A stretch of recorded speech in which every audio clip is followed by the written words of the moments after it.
არსებული კრიზისის მოსალოდნელი ეკონომიკური შედეგები ამ თემაზე Free Business G-ის ორგანიზებულ კონფერენციაზე მსჯელობენ ამ და სხვა თემებზე რამდენიმე წუთში გიყვებით. საერთაშორისო გამჭვირვალობა საქართველოს მიიჩნევს, რომ დიდი ბრიტანეთის შემთხვევაში სანქციებში ივანიშვილების ოჯახის თითქმის მთელი ბიზნეს იმპერია მოყვება.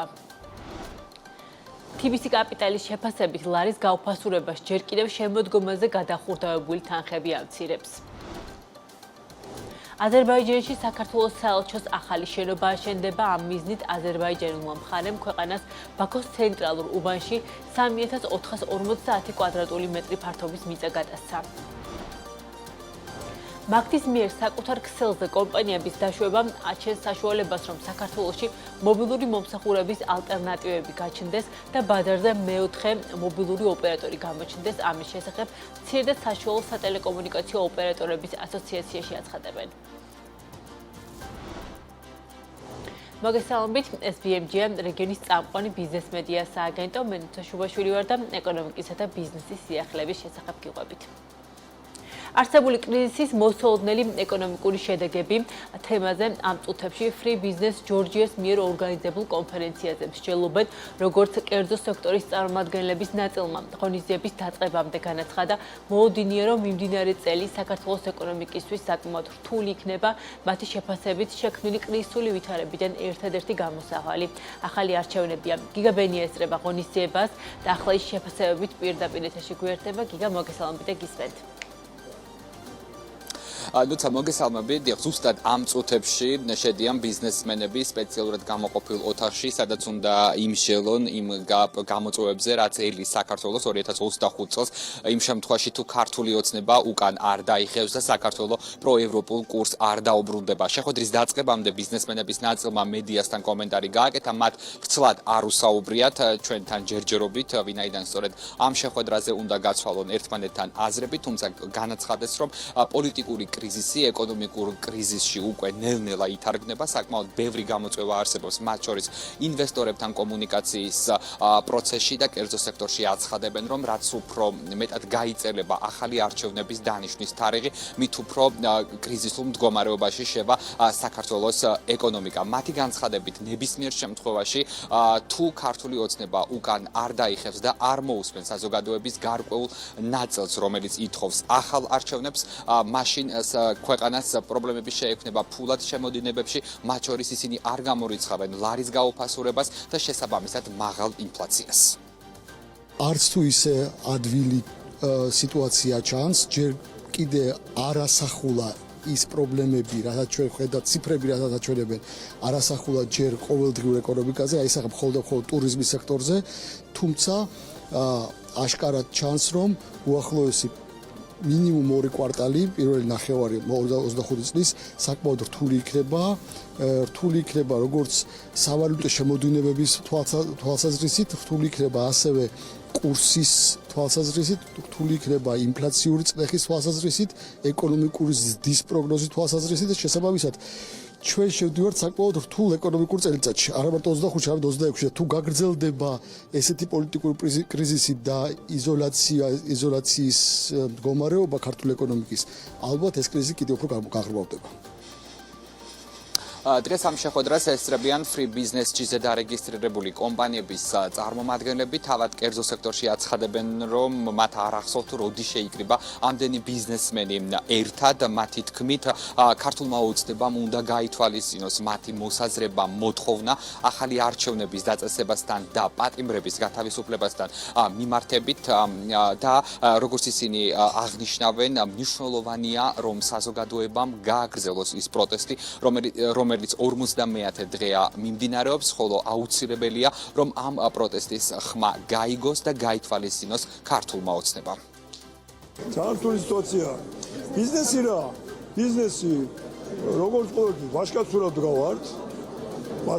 გავართ, ეს ჩვენი თვისება წლების განმავლობაში გამოგვიმუშავდა, მაგრამ ვითხოვთ კონკრეტულ უკვე ბიზნესის სხვა ეტაპზეა გადასული რა. 21 საუკუნის 25 წელი უკვე ნაცხოვრები. ამიტომ ოპტიმისტურად ვარ განწყობილი იმის გამო, რომ ეს თემაც უნდა გადავაგოროთ რა. ეს თემაც უნდა გადავიტანო და გამოსავალს რო საუბრობენ ხშირ შემთხვევაში მე არ ვიცი რა გაყალბდა ეს თემა ჩემთვის არ არის სადისკუსიო, მაგრამ გამოსავალი რო არჩევნებია ეს ფაქტია.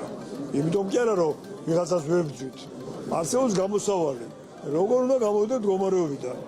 მდგომარეობა არის გამოსავალი, არის არჩევნები, რომ კოალიციური სისტემა ჩამოყალიბდა და სხვა მმართველობაზე გადავიდეთ. ყველა რაღაც ტიპის კრიზის ჭირდება რაღაც განმუხტვა რა და განმუხტვის ახლა როცა ჩვენ free business შევუერთდით განმუხტვის საშუალებას ერთ-ერთი მიგვაჩნდა რომ ეს იყო ახალი არჩევნები და არ მოგვისმენია სხვათა შორის ალტერნატიული აზრი არავისგან რა შეიძლება იყოს არჩევნების გარდა ესეთი ტიპის განმუხტვის საშუალება და მათ შორის სწორედაც ეს ტიპის შეხვედრები ეხმარება შეიძლება რაღაც გაჩნდეს ალტერნატიული აზრი მიდგომა რაღაც არ ვიცი მე მოსაზრება რაც შეიძლება იყოს განმუხტავი თუმცა ხო ჩემ პირადი აზრი ისევ რჩება ის როგორც შევუერთდი free business ეს არის ის რომ ამ ნაირ ტიპის კრიზისების განმუხტვის ერთ-ერთი რეალური საშუალება არის არჩევნები დღევანდელ შეხვედრაზე ასევე ცნობილი გახდება, როგორ გააგრძელებს ვებ პლატფორმა Free Business G ფუნქციონირებას. ამას უკვე შეხვედრის დასრულების შემდეგ გავიგებთ. ბუნებრივია BMG რჩება ადგილზე და BMG-ს მაყურებელსა და მკითხველს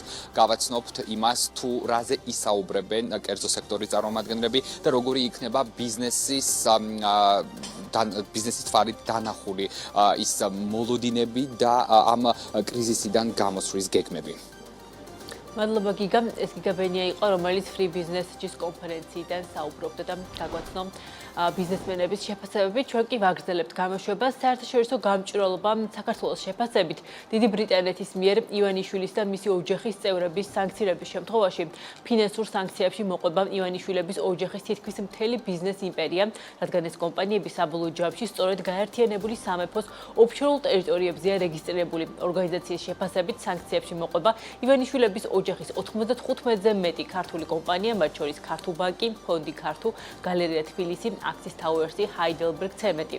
ორგანიზაციის განცხადებით გაერთიანებულ სამეფოს მკაცრი სასანქციო რეჟიმი აქვს მის მიერ დაწესებული ფინანსური სანქციები აქტივების გაყიდვას, ფინანსურ სერვისებზე, რესურსებზე და ბაზრებზე წვდომის შეჩერებას გულისხმობს. ცნობისთვის დიდი ბრიტანეთის თემთა პალატაში 14-მა დეპუტატმა ბიზნე ივანიშვილის სანქციების შესახებ ინიციატივა შეიტანა. ბრიტანეთის მიერ ბიზნე ივანიშვილის დასანქცირებას განზოგადებული ეფექტი ექნება საქართველოსაც, მათ შორის საქმიან კავშირებზე, საინვესტიციო გარემოზე. ასე აფასებენ ქართული ოცნების საპატიო თავმჯდომარის შესაძლო სანქცირებას იურისტები. ჯეოკეისის დამფუძნებლის ვიქტორ ყიფიანის თქმით, იმ შემთხვევაში, თუ დიდი ბრიტანეთის მხრიდან სანქციების პაკეტის მიღება მოხდება, ამას სავარაუდოდ გავლენა ექნება ინგლისის თანამეგობრობის ქვეყნებზეც, რომლებიც ბრიტანეთის გადაწყვეტილებას გაიზიარებენ, რაც სანქციების შესაძლო უარყოფით გავლენას კიდევ უფრო მასშტაბურს ხდის. სოფლიო გლობალურ გარიგებებში ბიზნესმენები ხელშეკრულებების მმართველ სამართლად ირჩევენ ინგლისურ სამართალს და ეს არის მიღებული პრაქტიკა, იმიტომ რომ ეს არის ყველაზე მოქნილი, ყველაზე გამოცდილი, ძალიან მაღალი რეპუტაციის სასამართლო სისტემა აქვს ინგლისს. როცა ამ ტიპის ასეთი მაღალი რეპუტაციის მქონე იურისდიქცია, როგორც არის დიდი ბრიტანეთი, აცხადებს სანქციებს, ბუნებრივია ეს ქვეყნის საინვესტიციო რეპუტაციას და იმის, რა თქმა უნდა, ნეგატიურად მოქმედებს ამ მიზეზზე. ეს რეპუტაციულად ქართულ ბიზნესს და ქართული ბიზნესი არის ქართული სახელმწიფო თვითკმარობის ხერხემალი, თქმა უნდა ძალიან ნეგატიურ შედეგს უქადაგებს. კიდევ ერთხელ ვიმეორებ, მიუხედავად იმისა, რომ თითქოს და მათი ამ ინიციატივის დანიშნულება არის ძალიან ვიწრო მიმართულების, მაგრამ ვიმეორებ, ნებისმიერ ქვეყანას აქვს ისეთი განუზომელი კატეგორია, რომელიც ციფრებში ხშირად პირდაპირ გამოიხატება, ეს არის მისი იმიჯი, ეს არის მისი რეპუტაცია და ყოველი ასეთი ინიციატივა დღეს სწორედ ეს ვთქვათ, აი ამ რეპუტაციის მისამართით არის გამიზნული. ჩვენ ასევე უნდა გავითვალისწინოთ ბრიტანეთის თანამეგობრობა. შესაბამისად, ამ გადაწყვეტილებას, რომელიც შეიძლება იყოს მიღებული გაერთიანებული სამეფოს ფარგლებში, შეიძლება არ იყოს, მაგრამ თუ იქნება მიღებული, ამას თავისთავად ცხადია, აი დომინოს ეფექტი შეიძლება მოყვეს უკვე ბრიტანეთის თანამეგობრობის ფარგლებშიც. TBC კაპიტალის შეფასებით ლარის გაუფასურებას ჯერ კიდევ შემოდგომაზე გადახურდებული თანხები ამცირებს. ამის შესახებ ორგანიზაციის განახლებულ მაკროეკონომიკურ მიმოხილვაშია ნათქვამი, როგორც TBC კაპიტალი აღნიშნავს, მათი გათვლებით მოულოდნელია, რომ მიმდინარე წელს ლარის კურსი არსებულ ნიშნულზე შენარჩუნდება, თუმცა მოსაუდგენელია მცირედი გაუფასურება. მცირე და საშუალო კომპანიების ნაწილი ყოფნა არ ყოფნის ზღვარზეა. ამის შესახებ ბუღალტრული და ფინანსური მომსახურების კომპანია FAST Group-ში აცხადებენ, როგორც კომპანიის მმართველი პარტნიორი. ნათია სხუტარიძე ამბობს, ქვეყანაში შექმნილი არასტაბილური ვითარების ფონზე ბოლო თვეების განმავლობაში კომპანიების ნაწილს გაყიდვები და შემოსავალი შემცირდა. ამასთან მისი თქმით ფიქსირდება არაერთი შემთხვევა, როდესაც იმ კომპანიებმა, რომელთაც უცხოელი დამფუძნებლები ყავთ, შექმნილი არასტაბილურობის ფონზე საქართველოს ბაზარი დატოვეს. ყველას აქვს რაღაცა ან ექსპორტი ან იმპორტთან შეხება ან მინიმუმ სჭირდება რაღაცა უცხოელი ინვესტორის ჩართულობა და ასე შემდეგ. და ამ ყველაფრისთვის და ბიზნესმა რომ სტაბილურად იფუნქციონიროს, აუცილებელია რომ ქვეყანაში იყოს სტაბილური გარემო და იყოს რაღაცნაირად ესეთი ინვესტორისთვის მიმზიდველი გარემო, რაც ამ წუთას არ გვაქვს სამწუხაროდ და ეს ყველაფერი ჯაჭვურად არის ერთმანეთთან კავშირში და შესაბამისად რომ დავიწყოთ შემცირებულია რიგ შემთხვევაში გაყიდვები, რიგ შემთხვევაში ზოგიერთი სფერო მთლიანად გაჩერებულია, შეგვიძლია ასე ვთქვათ, ეს მე ვსაუბრობ ვისაც ჩვენ შეხება გვაქვს აქედან გამომდინარე. და თითქმის არ მოიძებნება სეგმენტი და სფერო, რომელიც ასე ვთქვათ, ესეთი კრიზისული და კრიტიკული გამოწვევის წინაშე არ დგას. ასეთი იყო ამ დროისთვის საქმის კურსი, მე გებიშთებოდით, თქვენ კი წინ გელით შემეჯებებელი გამოშვება 19 საათზე ანა ლაპიაშვილთან ერთად.